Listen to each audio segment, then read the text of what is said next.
करेंगे बड़ी खबर के साथ, जहां मंडी में आयोजित पंच परमेश्वर सम्मेलन में बीजेपी के राष्ट्रीय अध्यक्ष जेपी नड्डा शामिल हुए।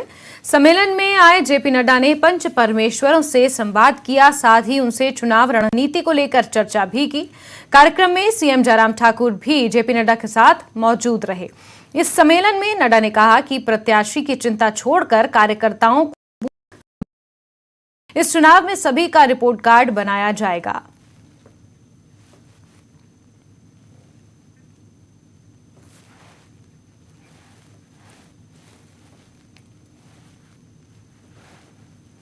आगे बढ़ेंगे और हिमाचल के सोलन में भी बीजेपी ने पंच परमेश्वर सम्मेलन का आयोजन किया। ये सम्मेलन थोड़ी देर में शुरू होगा, जिसमें बीजेपी के राष्ट्रीय अध्यक्ष जेपी नड्डा शामिल होंगे और पंच परमेश्वरों को संबोधित करेंगे।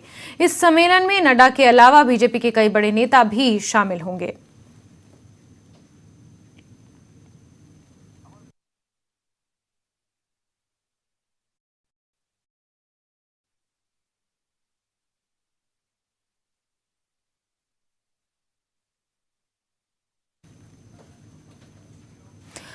कांगड़ा के शाहपुर में